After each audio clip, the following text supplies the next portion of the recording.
தமிழ் வாசிப்போம், எழுதுவோம். நிறுத்தக்குறிகள். நிறுத்தக்குறிகள். நிறுத்தக்குறிகள் என்பவை ஒரு வாக்கியத்தின் கருத்தையும் அமைப்பையும் தெளிவாக புரிய வைக்க பயன்படும் முக்கியமான குறியீடுகளாகும்.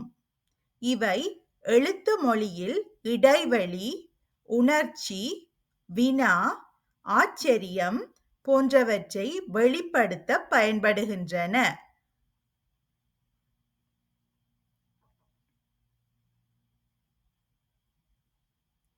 தமிழில் சில பொதுவான மற்றும் அத்தியாவசியமான நிறுத்தக்குறிகளைப் பற்றி பார்ப்போம்.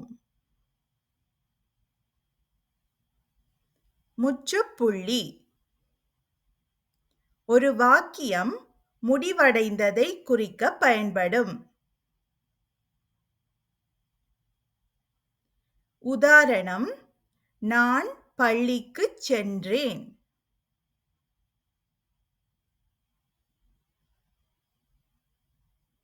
அரைப்புள்ளி.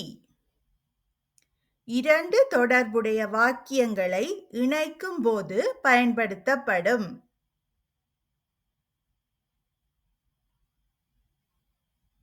உதாரணம்: நான் படித்தேன், பிறகு எழுத ஆரம்பித்தேன்.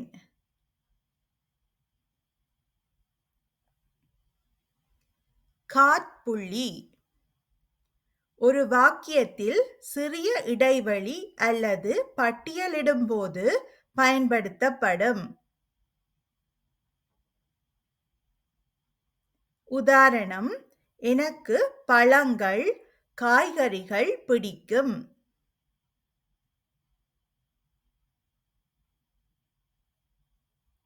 முக்காற்புள்ளி. இது ஒரு வாக்கியத்தின் ஒரு பகுதிக்கும் அடுத்த பகுதிக்கும் இடையே ஒரு சமமான அல்லது விளக்கம் தரும் தொடர்பை ஏற்படுத்த பயன்படுகிறது. உதாரணம்: எனக்கு 3 நிறங்கள் பிடிக்கும். நீலம், பச்சை மற்றும் சிவப்பு.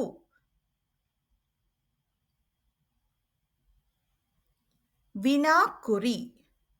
கேள்வி வாக்கியங்களில் முடிவில் பயன்படுத்தப்படும்.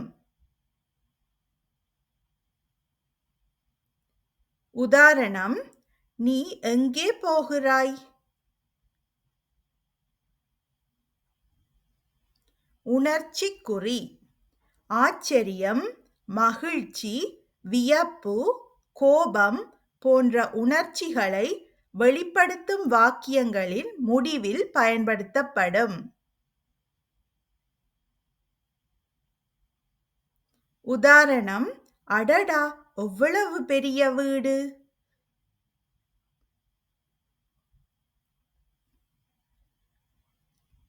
மேற்கோள் குறி.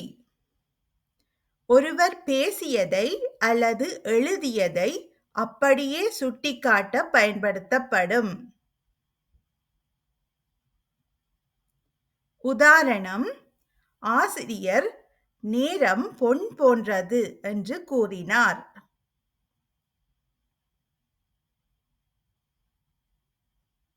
அடைப்புக்குறி.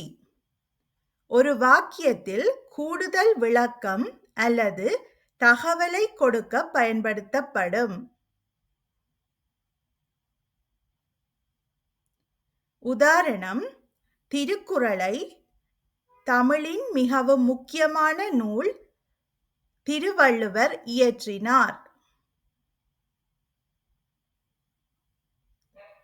ஒற்றை மேற்கோள் குறி.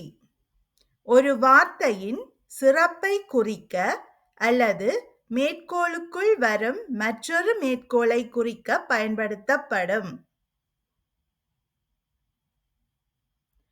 உதாரணம்: வள்ளுவர் வான் சிறப்பு என்னும் அதிகாரத்தில் மழையின் பெருமையை போற்றுகிறார்.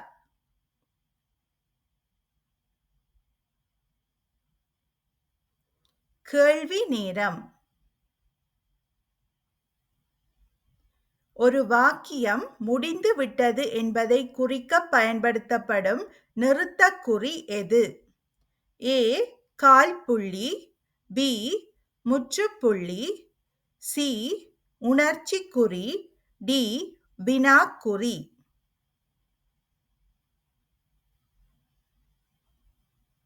சரியான பதில் பி. முற்றுப்புள்ளி. பின்வரும் வாக்கியங்களில் காற்புள்ளி சரியாக பயன்படுத்தப்பட்டிருப்பது எது? ஏ. எனக்கு பழங்கள், காய்கறிகள் மற்றும் கீரைகள் பிடிக்கும். பி.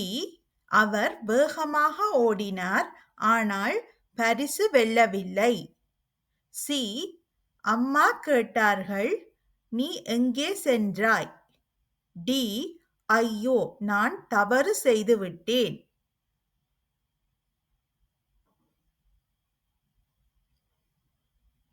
சரியான பதில் ஏ. எனக்கு பழங்கள், காய்கறிகள் மற்றும் கீரைகள் பிடிக்கும். வியப்பு, மகிழ்ச்சி, ஆச்சரியம் போன்ற உணர்ச்சிகளை வெளிப்படுத்தும் வாக்கியத்தின் முடிவில் இட வேண்டிய குறி எது? ஏ. அரைப்புள்ளி. பி. முற்றுப்புள்ளி. சி. உணர்ச்சிக்குறி. டி. வினாக்குறி.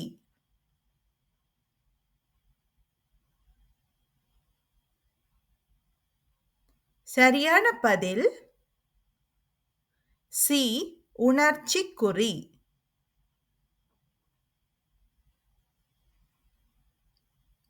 இரண்டு நெருங்கிய தொடர்புடைய ஆனால் தனித்தனியான முழுமையான வாக்கியங்களை இணைக்க பயன்படும் நிறுத்தக்குறி எது? ஏ. மேற்கோள் குறி. பி. முக்காற்புள்ளி. சி. அரைப்புள்ளி. டி. கால்புள்ளி. சரியான பதில் சி. அரைப்புள்ளி.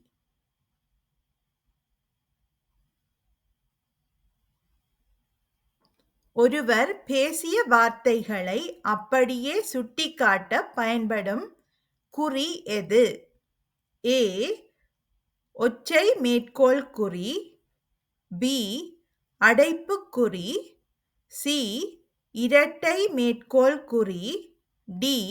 வினாக்குறி.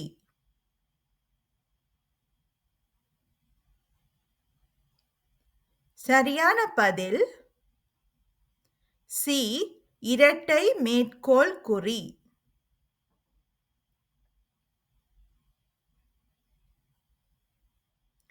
ஒரு வாக்கியத்தில் ஒரு பட்டியலையோ அல்லது விளக்கத்தையோ அறிமுகப்படுத்த பயன்படும் நிறுத்தக்குறி எது? ஏ. முக்காற்புள்ளி. பி. கால்புள்ளி. சி. முற்றுப்புள்ளி. டி. அரைப்புள்ளி.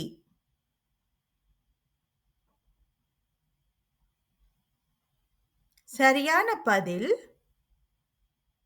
ஏ. முக்காற்புள்ளி.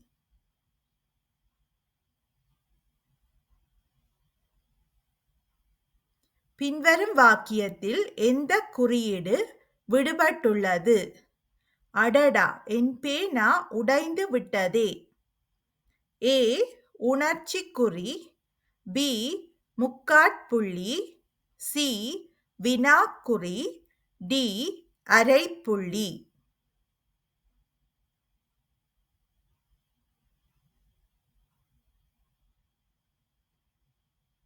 சரியான பதில் ஏ. உணர்ச்சிக்குறி.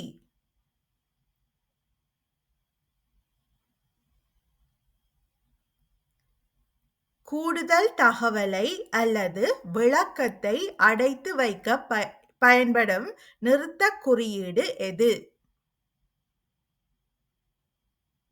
ஏ. ஒற்றை மேற்கோள் குறி. பி. அடைப்புக்குறி. சி. இரட்டை மேற்கோள் குறி. டி. வினாக்குறி.